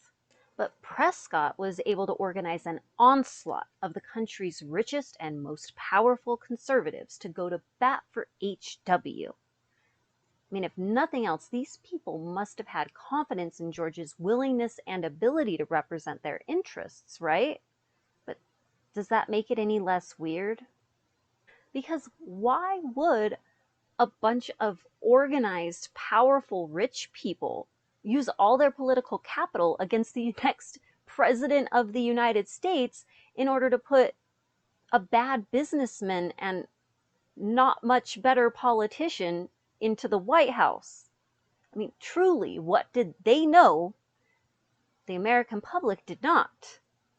But honestly, even if they all just owed Prescott favors, I still don't think it speaks well for our democracy that these rich, well-organized people just get together and collectively decide that they're going to bully the next president of the United States into putting a political nobody with no head for business into the White House. Anyway, as we know, Nixon held out, I'm guessing because he at least did not want to run alongside a nobody with negative charisma. Now, George and Prescott were supremely disappointed with Nixon's decision. I mean, they really thought that George would be on his way to the White House after only 2 years in Congress. George carried on, and he tried again for a Senate seat in 1970, but because, again, he was never actually good at politicking, that did not go well for him. Fortunately, by this point, Nixon was in the White House, and so he apparently went to work to start mending fences with the Bush family. George was awarded with the appointment of ambassador to the United Nations in 1971, and sparing no bells or whistles, Nixon upgraded that appointment to one of full ambassador, whatever that means, and he made Poppy part of his cabinet. Since it's admitted on all sides that George had zero experience in foreign policy, it's really hard to see this as anything but a nod to Prescott and all those rich, well-organized conservatives who had written Nixon, all but begging him to make George his VP. This appointment profoundly bolstered H.W.'s political resume, and look, he didn't even have to win another pesky election to do it. Hoorah! And Nixon kept the goodwill flowing by appointing George as chairman of the Republican National Committee in 1973. This position allowed George to rub elbows with the power centers of the Republican Party all across the nation. And as an extra boon, Nixon also allowed George to remain in his cabinet while he was serving as RNC chair, which, by the way, was entirely unprecedented. Because cabinet members are supposed to be the executives of the biggest, most important branches of the government. So we're talking about like the Secretary of Defense or Labor, Agriculture, Transportation, Energy, the people responsible for making sure that the country runs smoothly. So why would Nixon want the RNC chair, whose job it is to raise money and rub elbows in cabinet meetings? Especially since, by all accounts, George had nothing to add. I mean, he just sat there for 3 years in silence, like a little fly on the wall, but in a suit, I presume. And if George wasn't even bringing anything to the table, it makes me wonder why he even wanted to be there. But on the other hand, given his extremely limited political experience and his high aspirations, I guess it could have just been purely educational. In any case, it's pretty clear that Nixon and Bush had a pretty special relationship that somehow involved a lot of wealthy elites who very much so wanted Bush in positions of power. And so I guess at that point it shouldn't come as a shock that when Spiro Agnew was forced to resign, H.W. really had high hopes, again, of becoming vice president.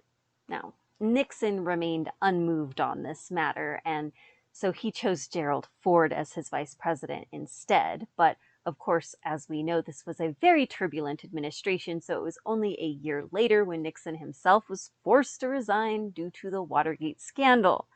This made Gerald Ford president, and so guess what? For a third time, George had high hopes that he would be chosen as the vice president. Now, no one really ever bothered explaining what the Bush clan may have had on Gerald Ford, but for whatever reason, H.W. really did once again think that it was his time to shine as vice president. Of course, Ford also passed on George's VP, but strangely, he did offer him just about any other position he might want, which is weird because, well, George still wasn't super qualified for like anything on paper. And yet under a completely new president with no known pressure from the outside, the special treatment of George by the White House persisted. Now, George, he requested to go to China and play ambassador for a little while the Watergate situation cooled down. Because had George been around, he probably would have had to answer some pretty tricky questions given that he had been in Nixon's cabinet for the past 3 years. And though Nixon didn't want to reign alongside George Bush, he did trust him very deeply by the end. I mean, when Nixon was cleaning house in a paranoid frenzy in the middle of the Watergate scandal, he is quoted as telling an assistant to eliminate everybody except for George Bush. Bush will do anything for our cause. Given how close George had been to both Watergate and to Nixon, the post to China actually made perfect strategic sense for preserving George's political future. The position did not require a Senate confirmation hearing, which would have opened George up to, questions about his proximity to the scandal. And with no Zoom meetings available back in the 70s, George could remain safely tucked away in China, not available for any sort of formal questioning, which would have highlighted his proximity to the crime scene. A good friend of H.W.'s was quoted as saying he wanted to get as far away from the stench of Watergate as possible. And it worked, didn't it? I mean, I certainly never knew that Bush Sr. was like front and center for the entire Watergate scandal. It's almost like this guy had some sort of special training in avoiding suspicion and hiding in plain sight. So about a year after Bush shipped off to China to go into hiding, the Watergate investigations were all wrapped up, and that's when Ford gave him a jingle and was like, "Hey buddy, will you do me a favor and come back and run the CIA for me?" And HW was like, "So no VP, huh? Okay, well, cool bro, sure, I got you." Now, we've already gone over in depth exactly why Ford would have had really good reason to believe that HW was actually qualified for this one position. So let's go ahead and put a bow on this bitch, all right?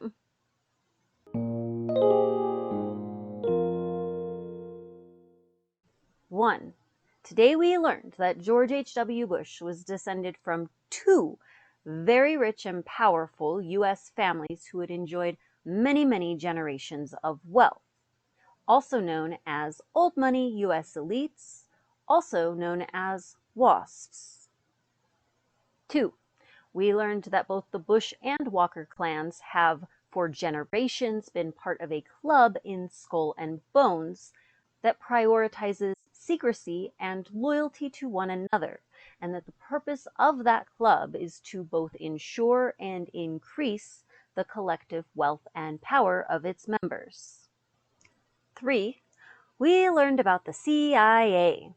Though it was initially formed for the very practical purpose of organizing U.S. intelligence to present it to the president, it quickly grew into a powerful force that was running around the world conducting foreign policy and even domestic policy without the permission or even knowledge of Congress or the U.S. public at large. So, not a very democratic institution. 4. We learned that the CIA in its new and more powerful form quickly came to resemble the Skull and Bones Club in several ways. The elite membership, the intense secrecy, and finally, in conspiring for wealth and power. Remember the whole genocide in Guatemala for the sake of cheap bananas stunt? They did a lot of shit like that, dude. 5, we learned a whole lot about HW's dad, Prescott Bush. We learned that he was heavily tied to and involved in several CIA conspiracies through his good friend Alan Dulles, and also that he secretly advised Eisenhower on some of the most top-secret covert operations, and that he also worked part-time keeping the Senate from asking too many questions. And we also learned that Prescott was able to gain all of that power and influence in the US government despite the fact that he was found guilty of committing treason by aiding the Nazis during World War II. What a terrible and fascinating man. 6. We also learned that following in his father's footsteps, HW was also deeply tied to and involved with the CIA over the course of multiple decades. And then we learned that that very same dude, well, he was called in to clean up the organization as a complete outsider after Congress discovered that the CIA had been on a decades-long crime spree. Irony? A mean prank? Oh, baby, it's both. 7. Finally, and perhaps even more disturbing than that last point, maybe, we learned that HW, well, his meteoric rise to political power, it was not accomplished by any means that are available to the average US citizen. George neither won a whole lot of elections and really proved his grit on the campaign trail, nor did he climb that political ladder through earned positions and outstanding performances. No, instead of a ladder, it does appear that George had a super secret, invite-only elevator. He rode that bitch all the way to the White House. So now, what can we conclude from all of this? I mean, me personally, I'm having a bit of trouble reaching any firm conclusions or at least not many, because it's really hard to say anything about a dude whose life was purposefully and meticulously hidden from sight, basically, until he became a household name. But, okay, yeah. I'm going to hit you with some conclusions. If for some reason you think that my conclusions are inaccurate or overreaching, that's fine. And if you think that I am not taking big enough steps, then there's actually much more that can be said about H.W. and his life prior to 1976. In any case, I want to hear from you. So go ahead and let me know in the comments. Let's make this a conversation. Dude's a mystery. It's okay. I'm not sure about anything anymore. But in the meantime,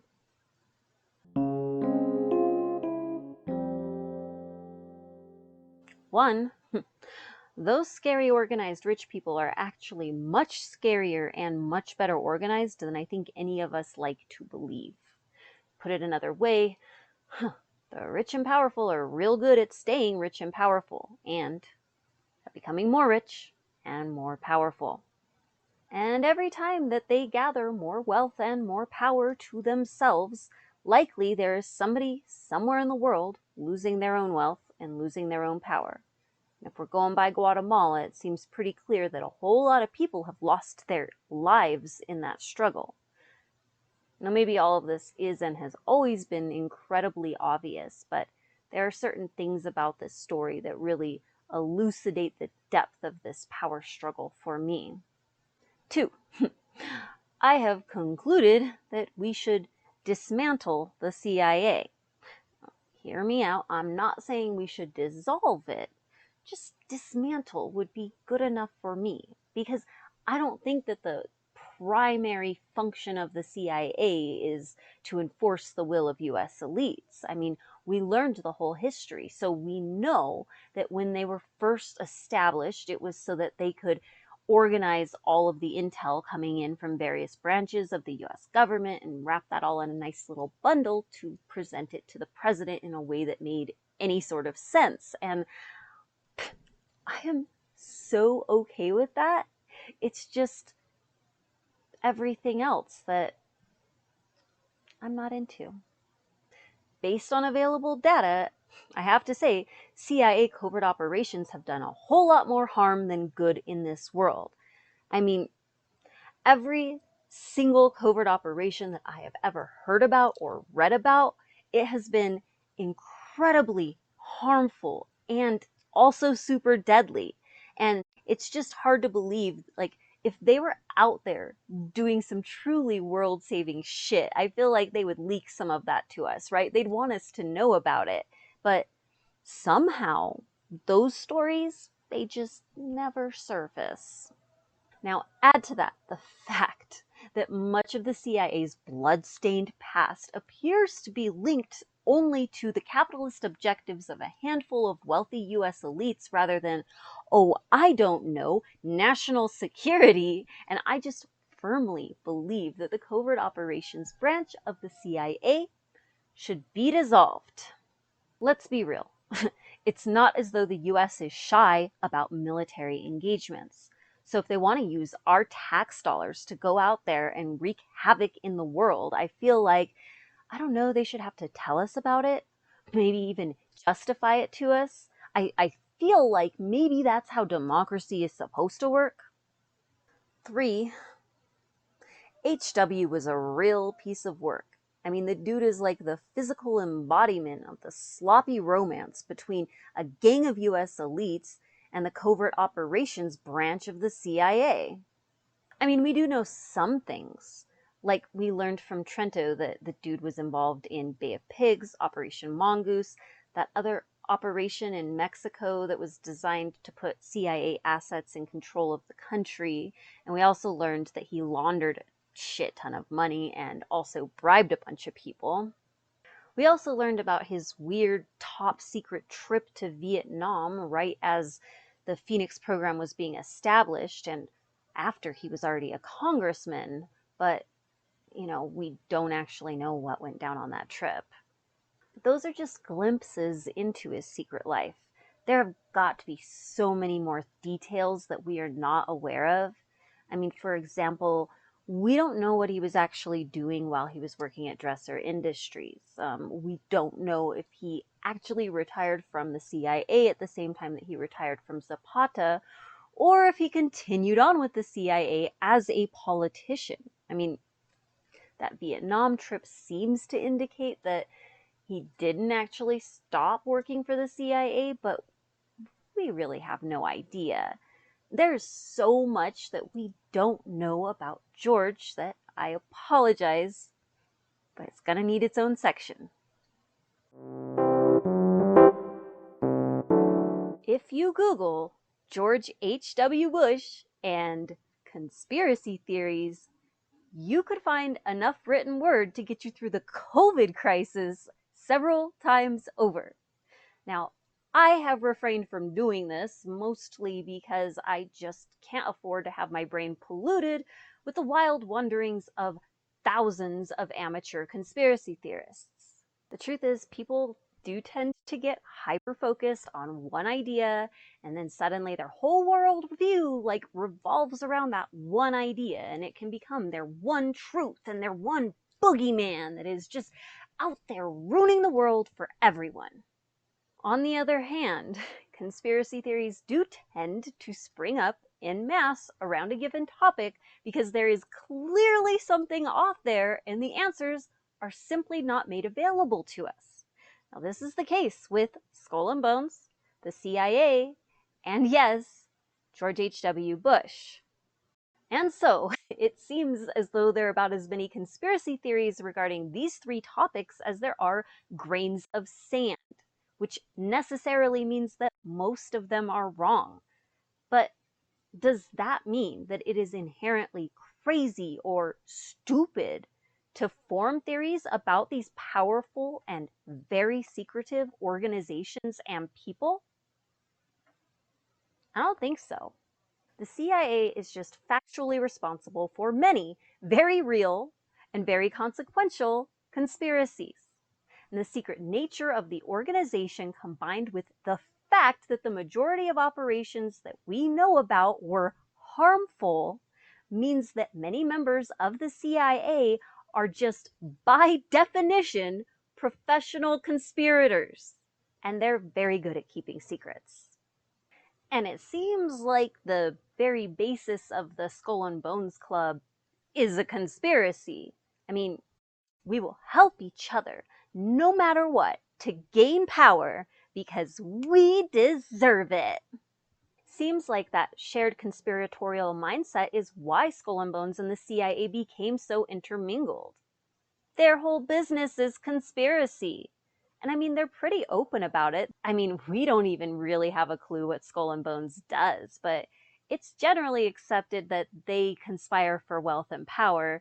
We know that they have secrecy oaths, and they do tend towards great success in this world. But the CIA? We do know a little bit about them, and guess what? Most of that information did not come from whistleblowers or leaks within the organization. It came from congressional investigations, which means the CIA has a whole lot of well-trained secret keepers. I mean, they managed to keep a lid on most of their batshit crazy, deeply disturbing conspiracies for decades. Prior to 1975, I imagine there were a whole lot of seriously unhinged people out there basically screaming from the rooftops about how the CIA had tortured them, drugged them, experimented with their minds, twisted their psyches, and then left them alone in the cold, dark world to be eaten up by the depths of their newfound insanity. And how much you want to bet that anybody listening would have labeled them a crazy conspiracy theorist? But then we found out about MK Ultra.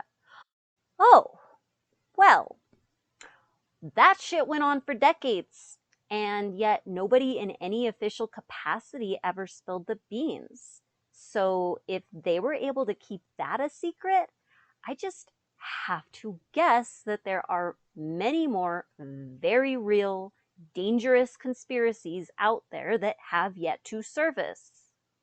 The truth is, we will probably never get the whole truth when it comes to JFK, Watergate, the CIA, Skull and Bones, or our good friend HW.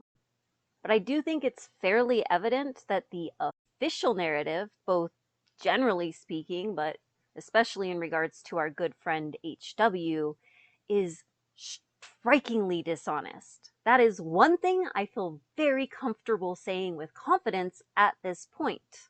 Unfortunately, regarding HW directly, I was only able to conclude one thing: that he was a liar who led a double life as a CIA asset who posed as an oil industry professional.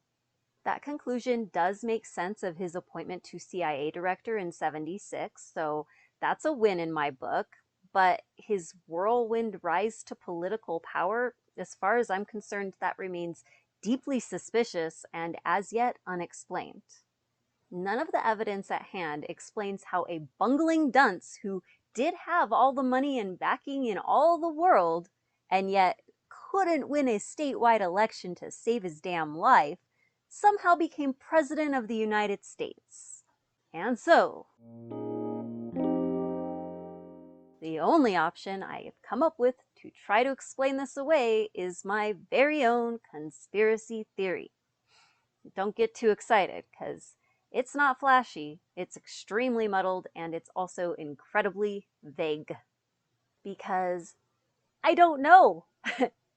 But what I do know is that given HW's political inadequacies, his rise to power looks a lot more like a coronation with extra steps than the result of the democratic process. It seems pretty clear that George felt entitled to the presidency, and I think that this is because that same group of wealthy elites that pressured Nixon to put George into great positions of power, well, they never let their foot off the gas. I believe they conspired to make George president. The big question is, why? Why was George chosen to become president of the United States? Now, of course, I don't know, but I do have an informed, if incredibly vague, guess. Given George's long history as a CIA asset, plus wealthy elites' storied past using the CIA as an enforcement mechanism to guarantee their international profits, well, I think that George H.W. Bush had already proven himself to the upper crust of America through covert action. It's possible we already have all the pieces necessary to make this claim. I mean, an example, his work on Bay of Pigs and Operation Mongoose, those attempts to remove Castro from power, well, that alone could have been enough to gain the trust and support of US elites. After all, when Castro seized power in Cuba, he kicked out all sorts of US corporations and seized their properties and their businesses. US corporations lost billions of dollars in today's currency. But I kind of don't think being a small cog in a giant operation that ultimately failed would be enough to get such a large contingent of US elites to push you to the presidency. So I don't think that's it. I think he probably did accomplish something a little bit more spectacular.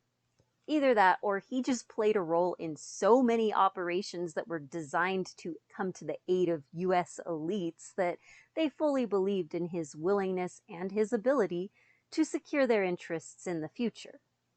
I think HW's hidden resume from his secret life convinced the US oligarchy to coronate him, which is super creepy and disgusting.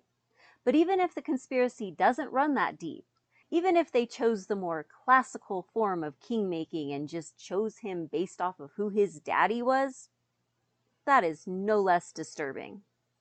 For all I know, Meacham was right, and it wasn't nepotism or corruption or conspiracy that put Bush Sr. in the White House, but destiny, the hand of God or some shit.